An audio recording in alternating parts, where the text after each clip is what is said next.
Make haste to your seats, fellow travelers. I'm GetFlappy, and this is the Tenday Bulletin. In D&D news this week, after a long wait, Dimension 20 fans finally got to watch the first episode of Fantasy High Junior Year, which promises to be a season packed with swords, sorcery, action, and adventure. Many fans are already looking forward to Fantasy High Senior Year, which promises to be a season packed with existential worry and seasonal affective disorder. Matt Colville and his MCDM team ended their Backer Kit fundraising project with over 30,000 backers and raising over $4.6 million. The timing for a reasonable TTRPG of heroic fantasy couldn't be better, as Wizards of the Coast continues to fuck up royally.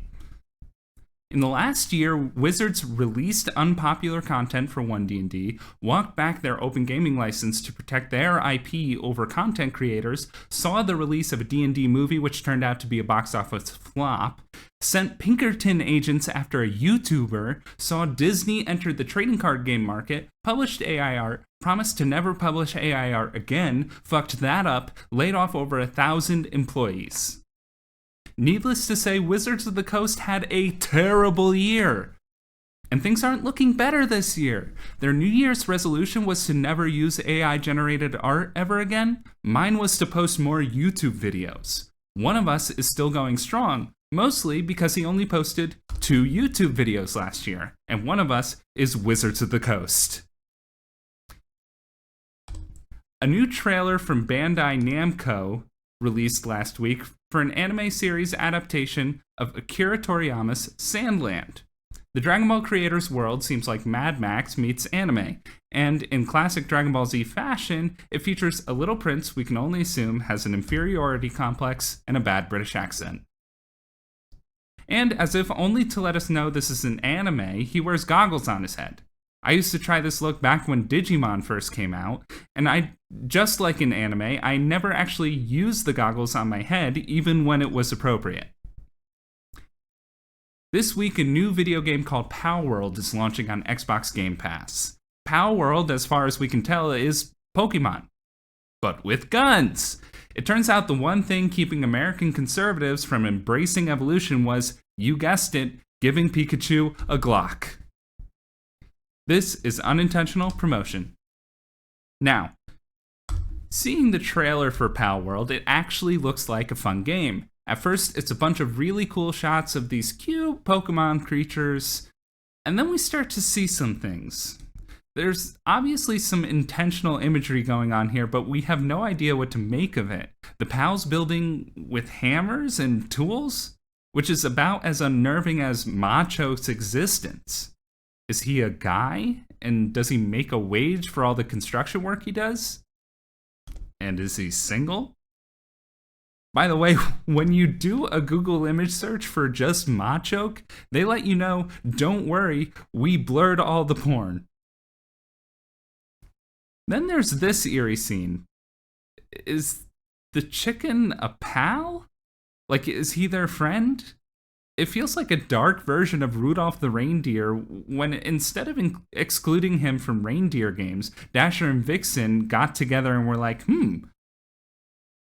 I've never tried venison. And it does make you wonder, where does the meat come from in Pokemon? Ash looks pretty disappointed here, like, Charmander is a little chewy. Do you have any Pidgey? Squirtle, of course, is an expert in Charmander. We'll move right past the part where you straight up shoot your future friends to what is clearly a ripoff of one of the most beloved anime characters of all time, who also kind of looks like a ripoff of one of the other most beloved anime characters of all time. It's unclear what, if anything, the intended messaging is for this game. It begs the question, is it supposed to make us feel uncomfortable? If that's the case, it probably won't have the intended effect. It's extremely common for video games to desensitize us to things like violence and evil acts. Well, maybe not all violence. That scene will never not be heinous. But just take a look at the 2009 video game Call of Duty Modern Warfare 2, the level No Russian, where the player is supposed to participate in a mass shooting, got the game banned in Russia. However, says The Guardian, a left-leaning newspaper from the No Guns United Kingdom, 5 out of 5 stars. So when it comes to Palworld, I think Kotaku's writer Zach Zwaizen is the voice for all sane people when he writes, "Is Palworld a clever satirical takedown of Pokemon games, or will, for all its edgy marketing, end up falling flat?